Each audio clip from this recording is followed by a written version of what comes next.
Assalamualaikum warahmatullahi wabarakatuh. Ya, segala puji dan puja kita panjatkan hanya layak untuk ilahi, bukan untuk makhluk. Mudah-mudahan kehadiran Anda semua di tempat ini tercatat sebagai bagian daripada keseriusan untuk mencari kebenaran yang hakiki, ya, agar supaya kita tidak terpolusi oleh sebuah pemahaman yang dianggapnya benar di dalam masyarakat, berujung justru kepada kehinaan hidup banyak dalam masyarakat. Nah, bagaimana standarnya untuk menilai itu kalau kita tidak mempunyai pegangan, ya? Gak mungkin. Sejak lahir kita itu pegangannya hanya common sense. Tahu common sense? Ya, pendapat umum. Jadi di barat itu ada istilah common sense. Kalau bahasa Indonesia itu pendapat umum. Ya, pendapat kan orang banyak, pendapat orang kampung, kan gitu ya. Atau ya gitu. Hanya mengikuti itu. Ya. Apa benar atau tidak, gimana ngukurnya? Kan tidak ada standar, ya. Tuh. Ini yang menjadi sebuah masalah, padahal kita itu hidup di sebuah alam kepastian. Dunia ini kan alam yang pasti, bukan sebuah alam yang main-main, pasti. Hari ini datang pagi hari sebuah kepastian ilahi dengan kepastian manusia. Paham, ya? Ini ada sesuatu sisi yang agak berbeda, gitu loh, ya. Nah, kepastian ilahi itu terpatri pada hukum-hukumnya. Namanya hukum-hukum alamnya itu sendiri. Ada siang, ada malam, ya. Itu ada awan, ada hujan, kan begitu, ya. Itu sebuah kepastian ilahi. Tapi yang namanya kepastian manusia adalah kepastian yang relatif. Maka itulah selalu kita, kalau kita mempunyai sebuah pendapat, ada etika. Ini tolong ya, etika nih, ya.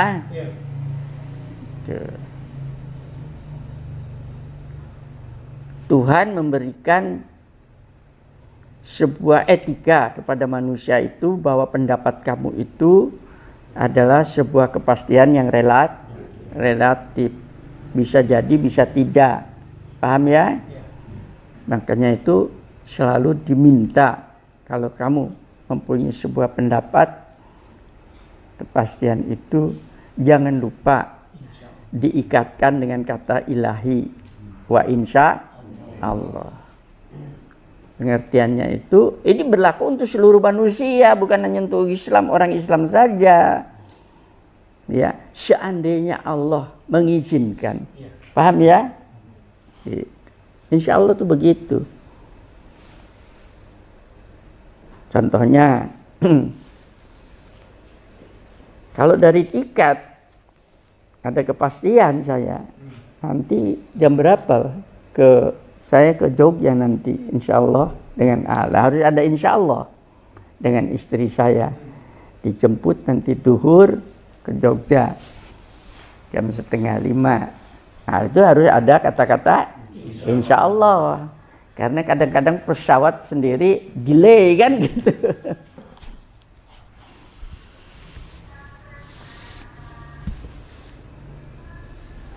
Karena ke Jogja, anak saya yang di Jakarta komplain, Kenapa enggak terus ke Jakarta, Pak? Oh, pinternya sampai kapan? Sampai Rabu saya di Jogja. Ya, tahu-tahu dibelikan tiket, sudah Rabu. Bapak sudah saya belikan tiket langsung ke Jakarta. Nggak bisa apa-apa. Ya sudah, alhamdulillah ngelancar. Nah, adik saya datang ke sini ke Cele karena saya nanti berangkat, dia baru pulang Senin. Padahal di rumah ini tidak ada orang, hanya tinggal saya dengan istri saya. Kita ke kunci masa dewe, tak tinggal dewe. Saya kunci, saya tinggal. Untuk apa? Ya.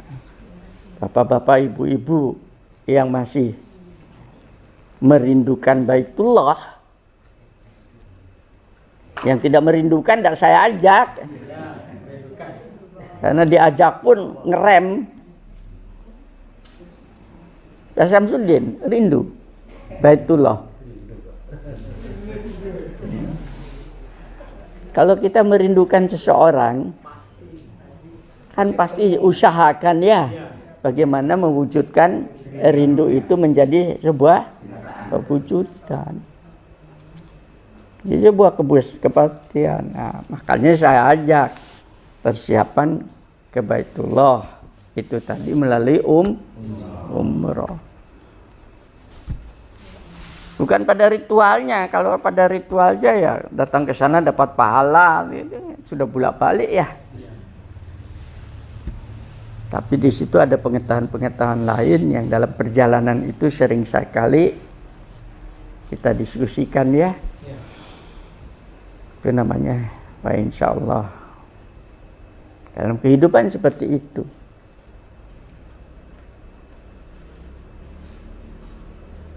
Yang ngantuk mohon tidak ngantuk lah, untuk masih pagi ini jangan ngantuk lah.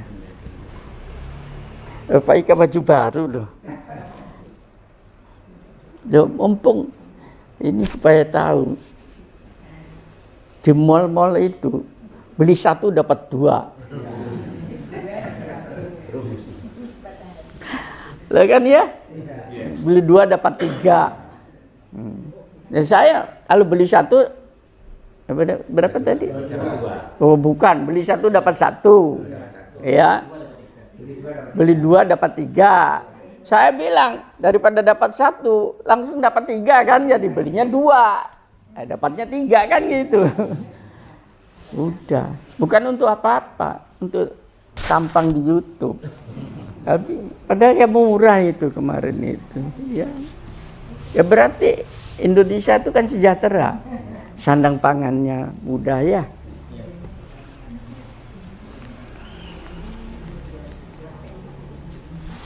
Ya itu dapatnya menikmatin hidup ini. Ya. Kak Budi sudah ganti baju.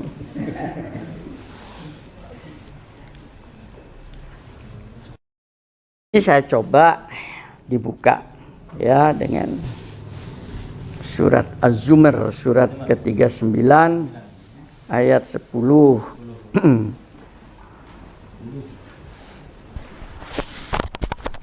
Ini boleh kalian baca, tapi saya bacakan ya.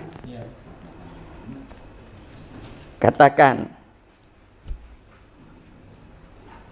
wahai hamba-hambaku yang beriman, bertakwalah kepada Tuhanmu.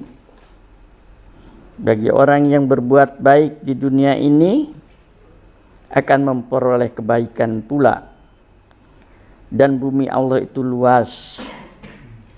Hanya orang-orang yang bersabar yang disempurnakan pahalanya tanpa batas. Tolong, ayat ini adalah merupakan suatu peluang kan? Atau sebuah challenge, kesempatan.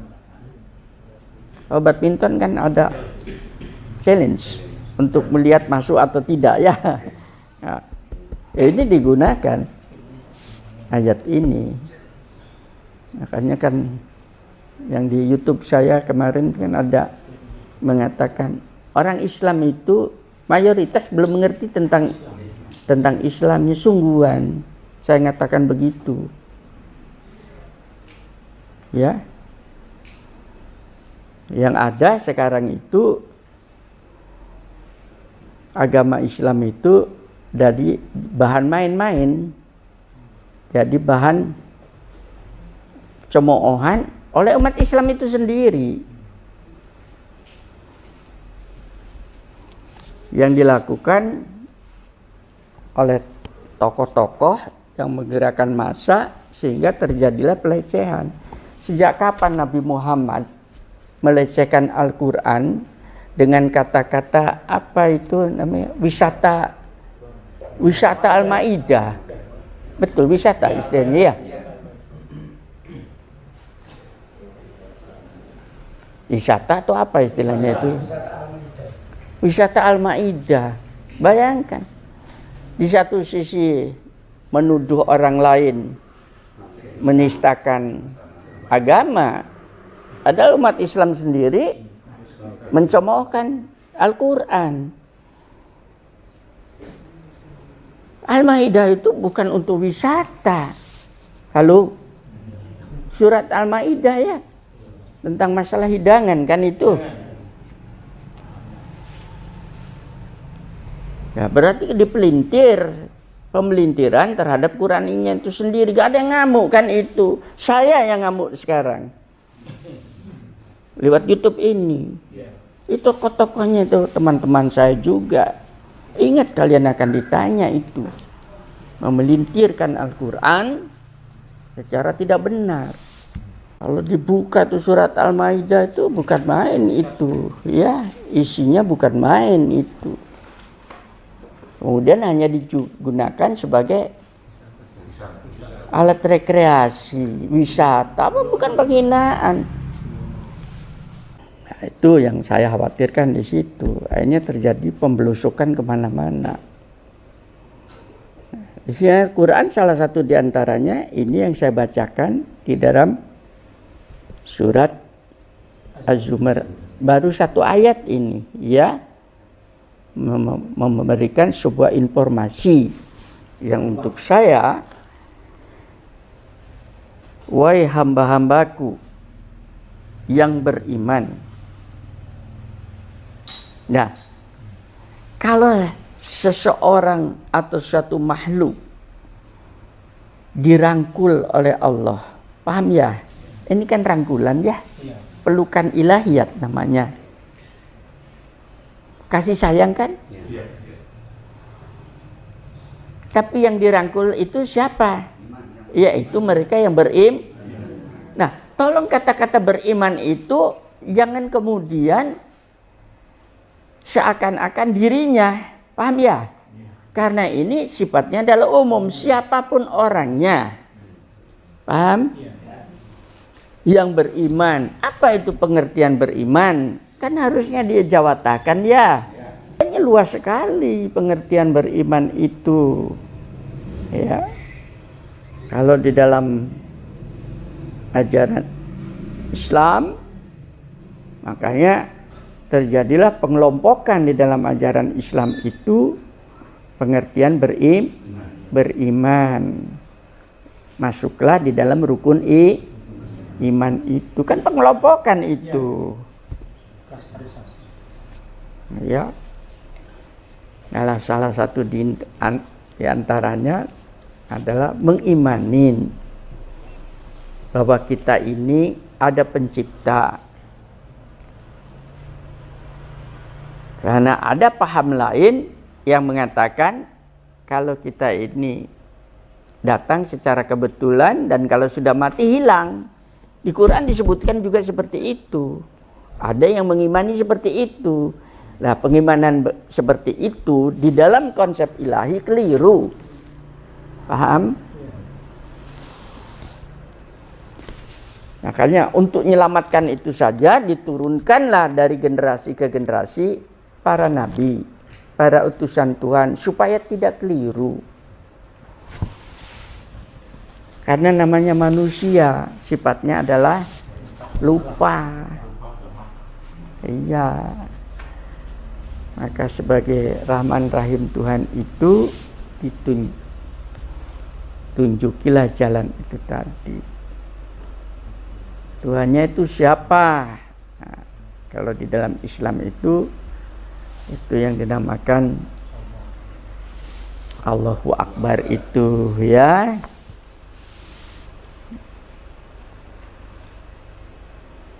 Makanya juga saya selalu mengatakan, kalau Anda membaca firman Tuhan, jangan berhenti di dalam satu titik.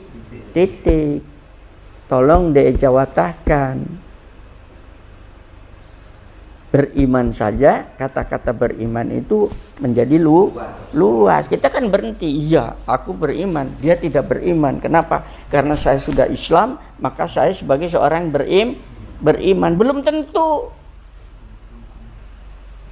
Paham ya? Di dalam satu titik ini saja tentang keimanan terhadap ilahi, umat Islam sekarang ini berantakan. Sungguhan.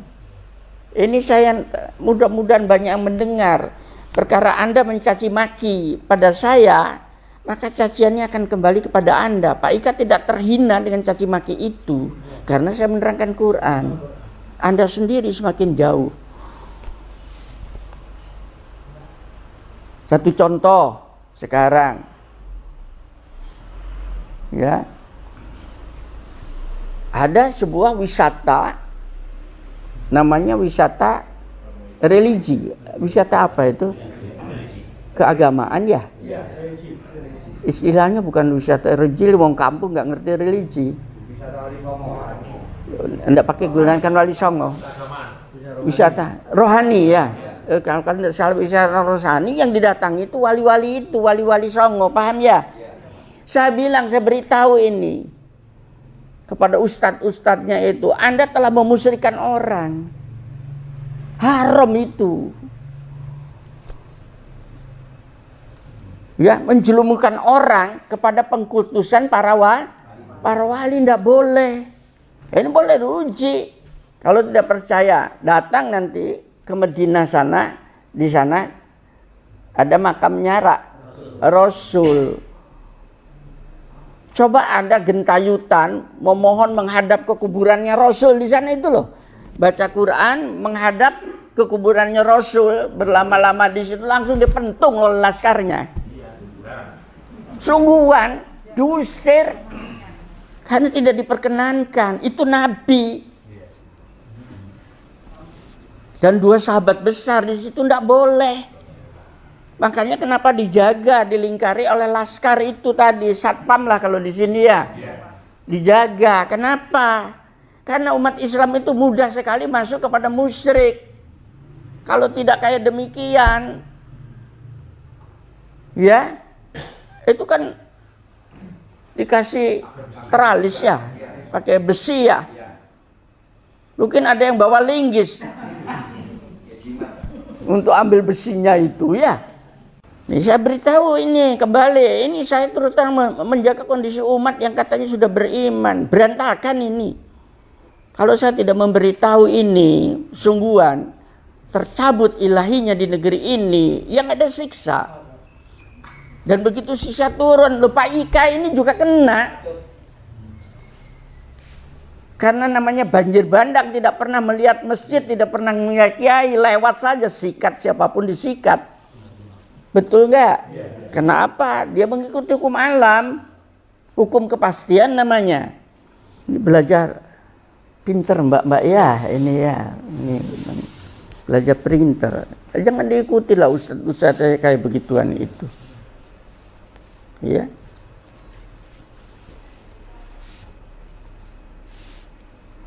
Saya ngomong kayak begini itu, maaf ya, kalau dari hubungan tentang wali-wali begini, Pak Ika bukan kemudian ingin menonjolkan.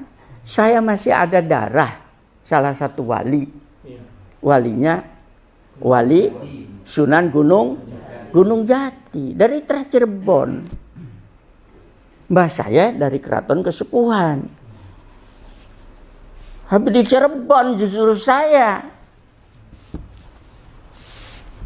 yang mengkritik saya dan sebagainya. Tidak boleh tuh Belum lagi dimanfaatkan oleh orang-orang yang punya kepentingan. Fulus. Jadi objek itu. Buat yang pinter lah ya. Satu, akidah dirusak, ini perusakan. Tidak boleh. Sekarang dijelongopkan lagi oleh para politikus-politikus. Politikus-politikus.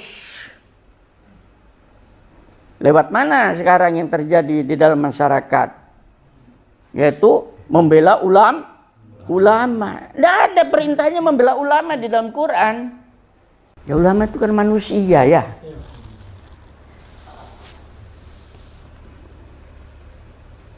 Kami siap mati untuk membela ulama, musyrik.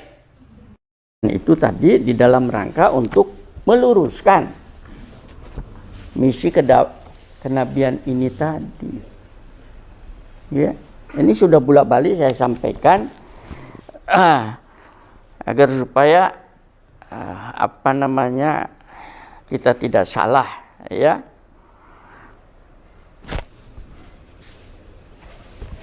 Pertama kan, yang namanya beriman saja sudah berantakan kan? Itu politik-politik yang menggunakan agama dijadi sebuah peletus emosi orang. Harusnya dipinterkan, jangan. Saya meminterkan supaya umat Islam tidak dimanfaatkan. Nanti yang naik-naik jadi pejabat tuh mereka-mereka itu. Setelah mereka naik, lupa itu. Yang demo itu dikasih 50.000 saja sambil wisata ke Monas, kan sudah seneng. Udah makan gratis kok di sana, bisnya gratis, kasih 50.000 sambil wisata ke Monas, seneng. Pakaian putih-putih. Supaya kelihatan islami. Islam itu bukan warna putih-putih, itu kain kafan itu. Oh, kayak Pak Ika ini loh, hijau pupus gitu loh ya. Kehidupan ini.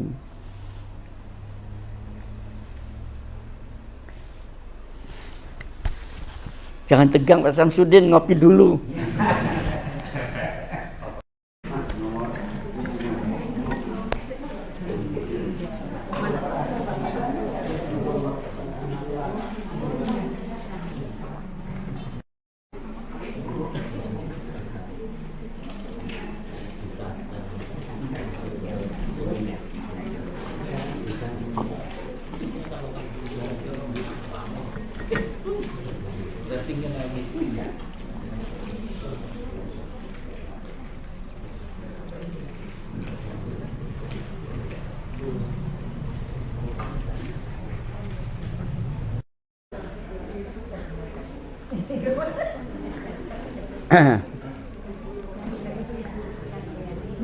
Jadi hati-hati dengan kata-kata beriman itu. Pengertiannya kalau ayat ini mengatakan itu adalah juga untuk diri kita sendiri. Apakah kita ini termasuk hamba Allah yang beriman atau tidak? Dimulai daripada keimanan terhadap ilahinya itu sendiri. Ini khususnya di dalam Islam ini sangat ditekankan yang satu ini ya. Makanya kenapa ada ilmu tersendiri namanya ilmu tauhid ya, belajar ilmu kalam, ilmu ma'rifatullah sampai kayak begitu. Pendalamannya itu sangat banyak uraiannya dari keilmuan, paham ya, sebagai pengetahuan. Itu cabang ilmu sendiri di dalam keislaman. Harapannya dengan mempelajari cabang ilmu itu tadi, orang semakin mengenal, paham? Bisa tahu tapi kan belum tentu kenal. Anda tahu saya, tapi kan belum kenal saya. Di pertanian tahu semua mahasiswa saya tanaman, tapi kan belum kenal apa itu tanaman.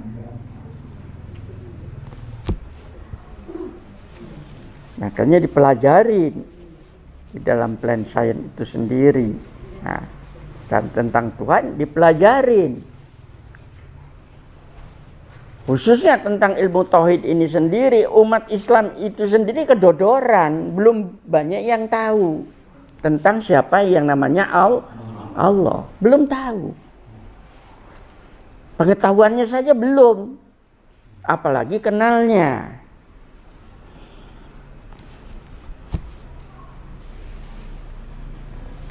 Kalau saya stimulasi saja dari sisi pengetahuan ya,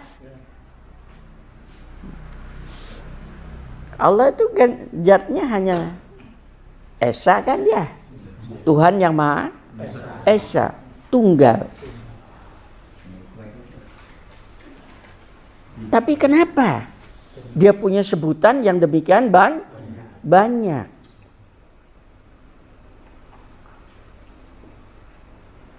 Apakah dengan sebutannya kebanyakan begitu banyak itu di situ masih ada keesaannya? Halo? Nah, di sini saja memahami ini sudah berat.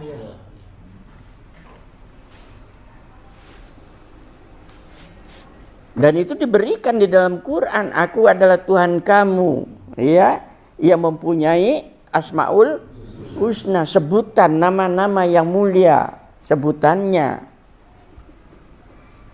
Tuhan meminta untuk dikenal, kenalilah diriku. Kurangnya begitu. Nah, sudah dibelokkan oleh orang lain, disuruh belajar ke situ, belajarnya kepada para wali, kuburan, sungguhan itu.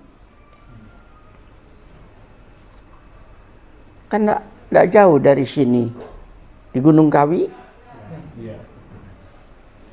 Mbah Jugo apa Junggo? Kayak begitu itu.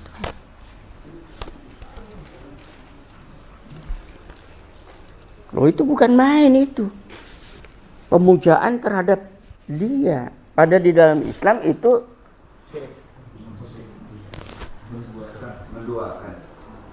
tidak diperkenankan. Yang Allah meminta untuk dikenalinya itu tadi dengan nama-namanya itu tidak pernah dipelajari lebih jauh. Bagaimana cara mengenalinya? Sebetulnya di setiap firman, setiap kata itu coba aja watakan. Satu statement dari firman Allah itu tidak mungkin itu berbicara satu titik. Paham?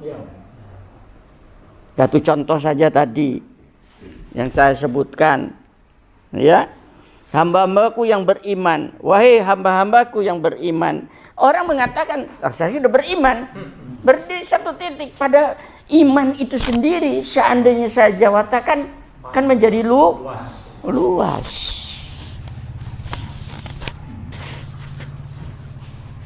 Iman terhadap Allah. Yang pertama.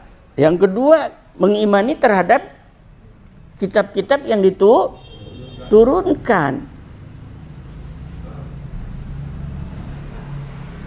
ya, sebagai sebuah kesatuan, sebagai sebuah kepastian. Paham? Kitab-kitab yang diturunkan itu sebagai sebuah kenyataan yang sudah ada, yang kita tidak bisa tolak itu, ya.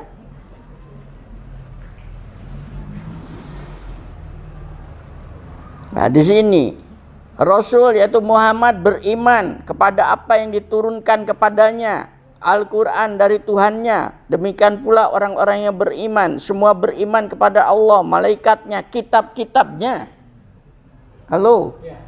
Berarti bukan hanya makanya kitab-kitabnya ini berarti di situ ada Taurat, ada Injil, ada Zabur dan sebagainya. Kan begitu ya. Dan rasul-rasulnya. Berarti kita mengimani Isa al-Masih, mengimani Musa, mengimani Nuh dan sebagainya kan. Ini Quran. Mereka berkata, kami tidak membedakan seorang pun dari rasul-rasulnya. Tidak membedakan. Semuanya adalah utusan Allah. Kita memberikan sebuah respectful kepada mereka.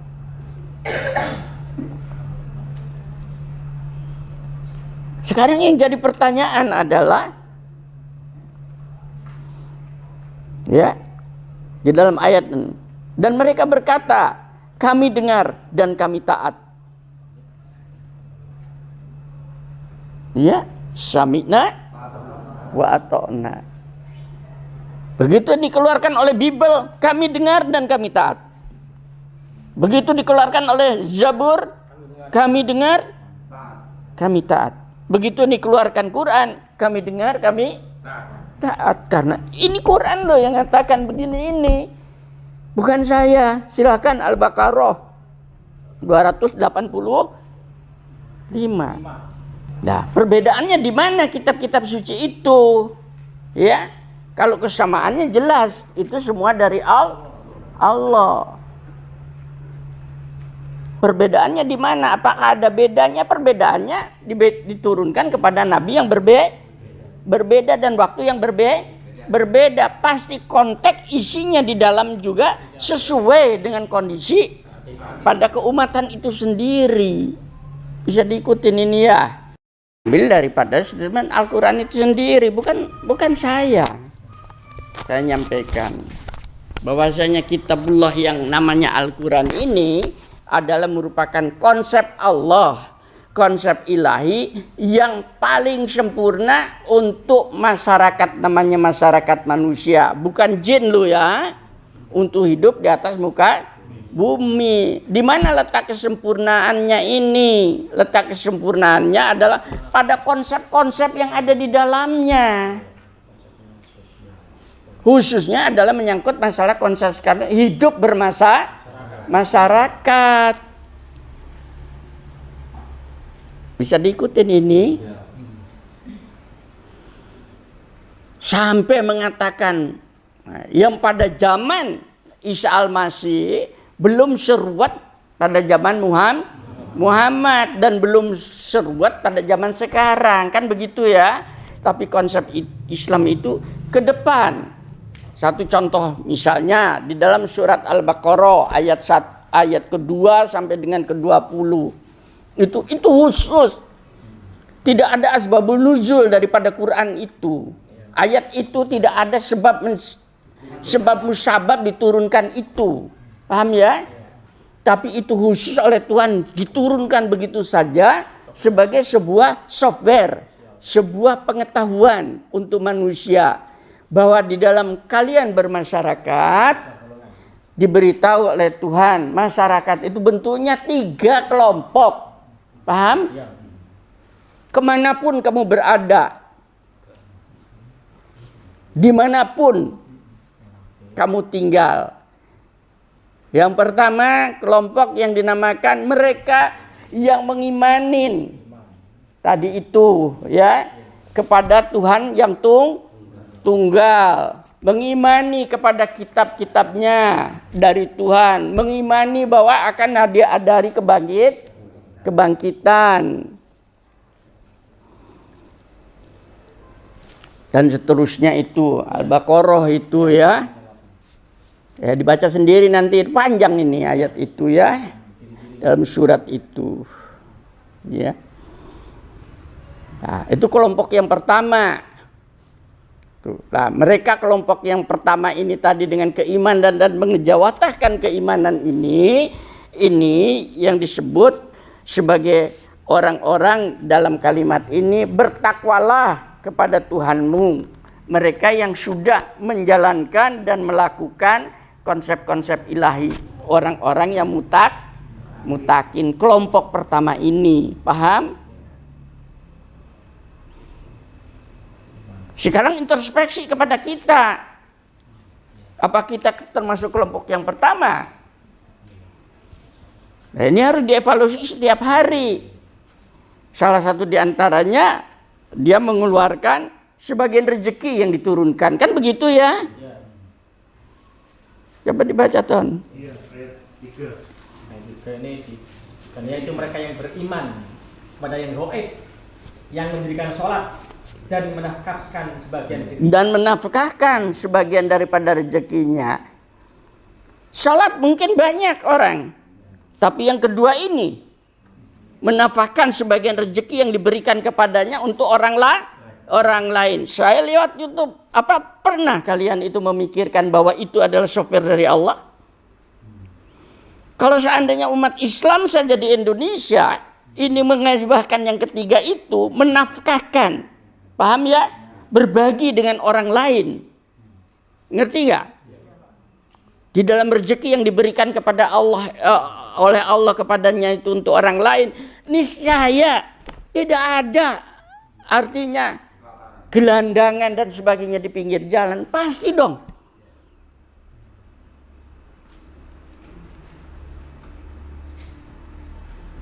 Saya lempar lagi.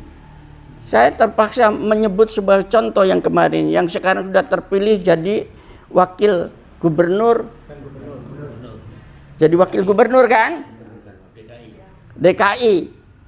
Itu punya uang katanya hampir 6 triliun. Halo? 6 triliun itu coba bayangkan. Seandainya dia keluarkan saja dari 6 triliun itu menjadi sebuah software sosial untuk mengangkat orang-orang yang kekurangan dan sebagainya, bukan untuk memperkaya dirinya kembali. Paham ya? Ini baru 1 orang loh, dan dia muslim. Haji. Berapa juta orang bisa terangkat? Sudah dijawatakan enggak itu?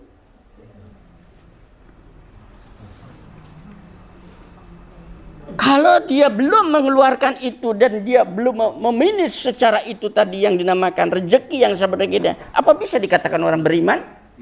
Belum dong. Makanya gampang. Dikiranya sholat saja sudah orang beriman, belum tentu. Karena di situ ada di dalam Quran yang mengatakan bukan saya, Mas. Tengok kembali. Makanya belajar Islam, belajar Quran itu kayak begitu. Bukan dibaca malam Jumat dapat. Kemudian nggak ada jaminan. Dijamin itu kalau Anda sudah mengejawatakan itu.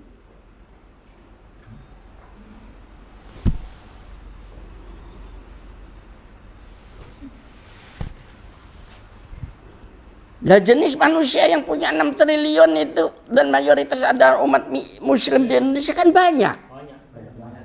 Betul kan? Coba mereka berkumpul, ada 100 orang saja. 100 orang saja mereka. Antara triliun sampai 6 triliun. Mereka kumpul membuat konsep sosial bagaimana mengentaskan kemiskinan itu supaya orang tidak miskin. Dan terutama wanita-wanita itu tidak diekspor. Paham ya? Dikasih lapangan kerjaan. Bisa nggak itu? Bisa.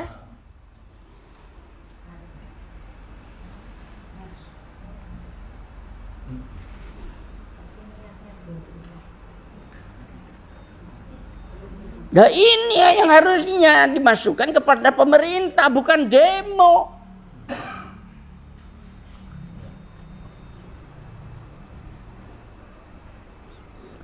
Kami kelompok kaum agnia, ya, kelompok the have, orang-orang yang dikasih kelebihan rezeki oleh Allah. Sebagai tanda syukur saya kepada Allah, saya ingin mensejahterakan masyarakat yang tidak mendapatkan kesempatan ini agar supaya Indonesia sejahtera, ya, itu tadi. Maka kami punya konsep seperti ini. Ngejawatakan itu menunjukkan bahwa dirinya beriman. Ya kalau demo kayak demikian, terus konsepnya apa? Pendemo, terus tokoh-tokohnya kalian akan ditanya di depan Tuhan. Telah menyesatkan umat dah karu-karuan. Apa konsep kalian?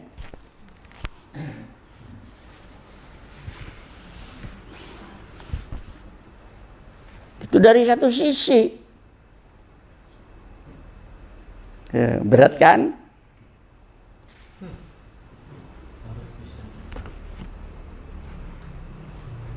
Makanya Quran itu dikaji, bukan ngaji. Dikaji ini loh, seperti ini. Nah, kalau sudah mengutarakan kayak demikian, itu yang dinamakan orang bertakwa. Kriterianya begitu.